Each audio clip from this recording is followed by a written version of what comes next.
ഏഴര പൊന്നാന ദർശനത്തിന് ഒരുങ്ങി ഏറ്റുമാനൂർ മഹാദേവ ക്ഷേത്രം. നാളെയാണ് പ്രസിദ്ധമായ ഏഴര പൊന്നാനയും വലിയ കാണിക്കയും.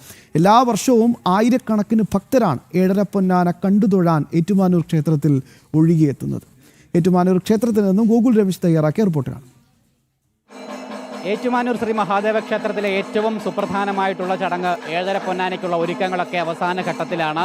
നാളെ രാത്രിയോടുകൂടി ഭക്തർക്ക് ഏഴര പൊന്നാന ദർശനം സാധ്യമാകും. രാത്രി 12 മണിക്ക് ക്ഷേത്രത്തിൽ നിന്നും ഏഴര പൊന്നാനകളെ ശ്രീകോവിലിന് തൊട്ട് സമീപത്തുള്ള ആസ്ഥാന മണ്ഡപത്തിലേക്ക് മാറ്റും. അവിടെ ഭക്തർക്ക് കണ്ടു തൊഴുവാനായിട്ടുള്ള സൗകര്യമുണ്ട്. ഏഴര പൊന്നാനയ്ക്കൊപ്പം ഭഗവാന്റെ തിടമ്പും ആസ്ഥാന മണ്ഡപത്തിൽ തന്നെ ഒരുക്കും. അത് കണ്ടു തൊഴുത് അതിനു മുൻപിൽ വലിയ കാണിക്ക ഭക്തർക്ക് അർപ്പിക്കുവാനുമുള്ള സൗകര്യം ഉണ്ടാകും. നാളെ രാത്രി 12 മണിയോട് കൂടിയിട്ടാണ് ഏഴര പൊന്നാന ചടങ്ങുകൾ ആരംഭിക്കുക, ദർശന ചടങ്ങുകൾ ആരംഭിക്കുക. ഇപ്പോൾ ക്ഷേത്രത്തിൽ ഉത്സവം നടന്നുകൊണ്ടിരിക്കുകയാണ്. നാളെ 8ാം ഉത്സവ ദിവസമാണ് ഏഴര പൊന്നാനകളെ ഭക്തർക്ക് ദർശിക്കുവാനായിട്ടും കണ്ടു തൊഴുവാനായിട്ടുമുള്ള അവസരം ഒരുക്കുന്നത്. ഇന്നിപ്പോൾ ക്ഷേത്രത്തിലെ ഉത്സവത്തിൻ്റെ പ്രധാനപ്പെട്ട ചടങ്ങുകളൊക്കെ നടന്നു വന്നുകൊണ്ടിരിക്കുകയാണ്.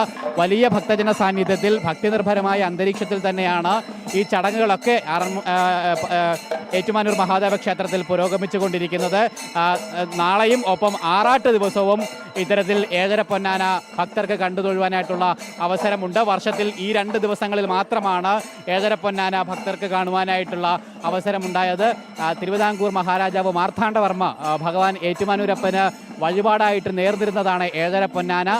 പക്ഷേ മാർത്താണ്ഡവർമ്മയ്ക്ക് ആ വഴിപാട് നടത്തുവാനായിട്ട് സാധിച്ചിരുന്നില്ല. തുടർന്ന് അതിനുശേഷം കാലശേഷം അദ്ദേഹത്തിൻ്റെ പിൻഗാമിയായിട്ടുള്ള കാർത്തിക തിരുനാൾ ധർമ്മരാജയാണ് ഏഴര പൊന്നാനകളെ ഭഗവാൻ ഏറ്റുമാനൂരപ്പന് കാണിക്കയായിട്ട് സമർപ്പിക്കുകയുണ്ടായത്. 7 വലിയ ആനകൾ, അതായത് തടിയിൽ നിർമ്മിച്ച ആനകളാണ്, തേക്കിൻ തടിയിൽ നിർമ്മിച്ച ആനകളുടെ ശില്പങ്ങളാണ്.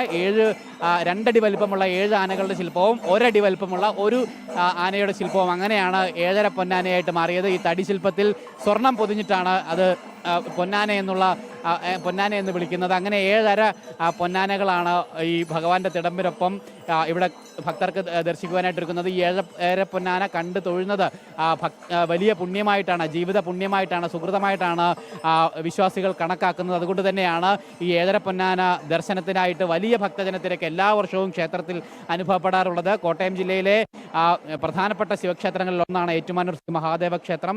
പരശുരാമനാൽ സ്ഥാപിക്കപ്പെട്ടതാണ് ഇവിടുത്തെ വിഗ്രഹമെന്നാണ് കണക്കാക്കപ്പെടുന്നത്. 108 പ്രധാനപ്പെട്ട ശിവക്ഷേത്രങ്ങളിൽ ഒന്നാണ് ഏറ്റുമാനൂർ മഹാദേവ ക്ഷേത്രം. എന്തായാലും ആ ക്ഷേത്രത്തിൻ്റെ പ്രൗഢിയും ഗരിമയും ഒക്കെ ഉൾക്കൊള്ളുന്ന രീതിയിലുള്ള ചടങ്ങുകളും ആചാരങ്ങളുമാണ് ഇവിടെ ഏഴര പൊന്നാന ദർശനവുമായി ബന്ധപ്പെട്ട് എല്ലാ വർഷവും നടക്കുന്നത്. എന്തായാലും ഭക്തജന സഹസ്രങ്ങൾക്ക് ആ ദർശന പുണ്യം നുകർന്നുകൊണ്ട് ഏഴര പൊന്നാന ദർശനം, ആ ചടങ്ങുകൾക്ക് തുടക്കമാകാൻ ഇനി മണിക്കൂറുകൾ മാത്രമാണ് അവശേഷിക്കുന്നത്. ആ ചടങ്ങുകൾ കണ്ടു തൊഴുന്നതിന് വേണ്ടിയിട്ട് ഇപ്പോൾ മുതൽ തന്നെ വലിയ ഭക്തജനത്തിലേക്ക് ക്ഷേത്രത്തിൽ അനുഭവപ്പെടുകയും ചെയ്യുന്നുണ്ട്. ഏറ്റുമാനൂർ മഹാദേവ ക്ഷേത്രത്തിൽ നിന്നും അജയൻ നായർക്കൊപ്പം ഗോകുൽ രമേശ്, ജനം.